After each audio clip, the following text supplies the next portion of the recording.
हरिओम प्रिय दर्शकों, यदि आपकी मिथुन राशि या मिथुन लग्न है तो ये वीडियो आपके लिए है। और इस वीडियो में हम जानने वाले हैं कि अब 30 अप्रैल 2026 से रास्ता एक ही रहेगा और मंजिल दो रहेंगी। क्या इसके पीछे गृहस्थिति है, क्या कारण है और इसका प्रभाव आपके जीवन में क्या पड़ने वाला है, ये भी जानेंगे। प्रिय दर्शकों, 30 अप्रैल को ग्रहों के युवराज बुध का राशि परिवर्तन होने जा रहा है मेष राशि पर। मेष राशि पर बुध का गोचर काल बहुत श्रेष्ठ तो नहीं माना जाता, परंतु हाँ, इस दृष्टिकोण से बहुत ही अच्छा है कि बुध अब मीन राशि को छोड़ के और मेष में आ जाएंगे। और यहाँ पर कुछ योग संयोग भी बुध के जो है तो आगे बनेंगे, जिसकी वजह से ये गोचर एक दृष्टिकोण से तो बहुत अच्छा है, परंतु एक दृष्टिकोण से कुछ समस्याएं भी हैं। इसीलिए मैंने कहा कि रास्ता एक है, बुध ही है और मेष राशि पर ही गोचर करेंगे, परंतु इनके जो फल हैं, कुछ फल अच्छे मिलने वाले हैं तो कुछ फल समस्याएं भी उत्पन्न करेंगे। तो क्या कैसा प्रभाव यहाँ पर देखने को मिलेगा, ये इस वीडियो में हम जानेंगे कि मेष में गोचर करते हुए क्या फल देंगे, जो कि आने वाले समय में अन्य परिस्थितियां भी बनेंगी बुध के साथ, तो वो अलग से हम जानेंगे समझेंगे। प्रिय दर्शकों, बुध वो ग्रह हैं जो कि हर एक क्षेत्र में प्रभाव डाल देते हैं, क्योंकि बुध वाणी, बुद्धि, व्यापार, communication skill, share market, banking sector हो या एजुकेशन सेक्टर हो, ये जितने भी बौद्धिक कार्य हैं, आप वकील है, जज है, आप पुलिस के क्षेत्र में हैं, आप सरकारी क्षेत्र में हैं, प्राइवेट क्षेत्र में हैं, किसी भी सेक्टर में हैं आप, तो वहां पर बुध का प्रभाव जरूर रहता है।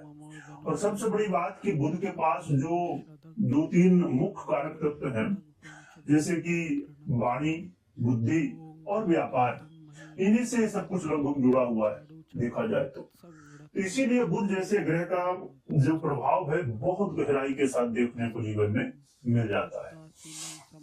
क्या प्रभाव मिलेगा आपको और आपके लिए विशेष रूप से प्रभाव देखने को मिलता है, क्योंकि मिथुन वालों के लिए ये सबसे इंपॉर्टेंट ग्रह हैं। और आपकी राशि से, यदि आपकी राशि है, यदि आपकी लग्न है मिथुन, तो आपके लग्न हो जाते हैं। दोनों ही दृष्टिकोण में बहुत महत्वपूर्ण ग्रह हैं आपके लिए।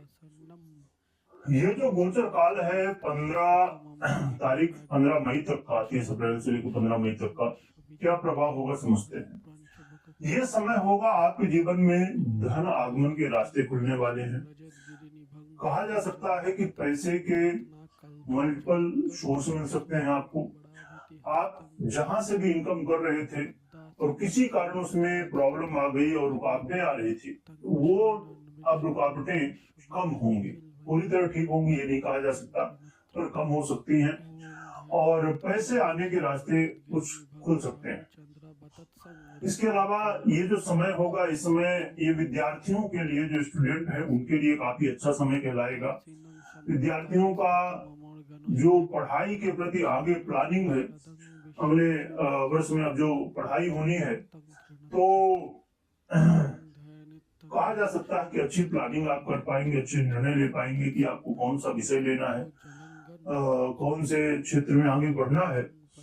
या बहुत सारे बच्चों की वजह से तो ज्यादातर एग्जाम हो जाते हैं, कुछ जिनके नहीं हुए यदि अभी तक और होने हैं, तो उस दृष्टिकोण से सहयोग मिलेगा। और बुध का गोचर काल आपके जीवन में इस समय निर्णय लेने में हेल्प करेगा, जिससे आप ऐसे निर्णय लेंगे जहां से बेनिफिट आपको मिल सके, सफलता मिल सके। बुध का गोचर काल आपके जीवन में सुखों में वृद्धि भी करेगा, ये भी बहुत अच्छी बात है। यहाँ पर कुछ समस्याएं हैं, जैसे मैंने कहा था कि बुध का गोचर काल, मंजिल तो एक है, यानी बुध है और मेष राशि है, परंतु रास्ते एक हैं परंतु मंजिल दो हैं। राशि और ग्रह एक ही है परंतु फल दो तरह के हैं, यानी मंजिल दो तरह की, कुछ अच्छा भी कुछ खराब भी। तो यहाँ पर एक बात जरूर मुख्य रूप से कई इसमें सावधानियां जो कि हमें रखनी होगी। सबसे मुख्य बात यह है कि कोई भी निर्णय आप ले रहे हो तो बहुत सोच समझ के लेना है, जल्दबाजी नहीं करना, क्योंकि यहाँ पर मंगल का भी प्रभाव होगा और मंगल को आप जानते हैं इस समय कैसी स्थिति में है। तो इसके लिए आप किसी भी तरह कुछ भी कर रहे हो, कोई भी क्षेत्र से जुड़ा हुआ काम, जल्दबाजी बिल्कुल ही नहीं करना, क्योंकि इस समय जल्दबाजी करने से कई बार निर्णय लेने में गलतियां हो सकती हैं, और यदि निर्णय लेने में गलतियां हुई तो स्वाभाविक रूप से रिजल्ट भी गलत आता है।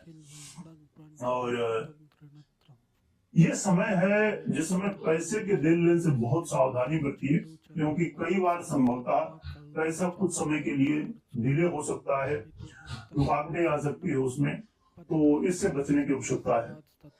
और ये समय होगा, आप खुद के लिए प्रयास करिए, समय निकालिए, मेडिटेशन करना हो, भगवान की सेवा करना हो, और थोड़ा सा बच्चों के साथ, फैमिली के साथ समय बिताना हो, इन चीजों पर भी फोकस आपको करना चाहिए।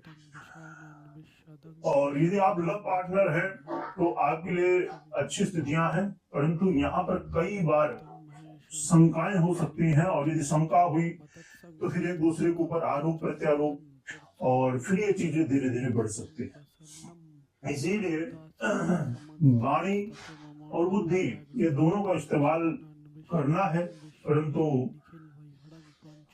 कहा जा सकता है कि सोच समझ के और बड़े ही धैर्य के साथ करने की आवश्यकता है, क्योंकि यहीं पर गलतियां होंगी और यहीं से फिर और भी चीजें आगे बढ़ेंगी।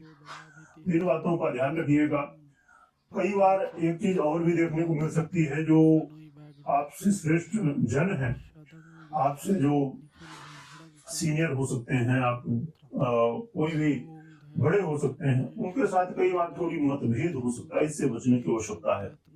तो ये कुछ प्रभाव रहेंगे बुध के, और क्या उपाय कर सकते हैं, तो बुध के लिए विशेष रूप से भगवान उमा महेश्वर शिव परिवार की आराधना करिए आप, और शिव परिवार की आराधना के साथ साथ आप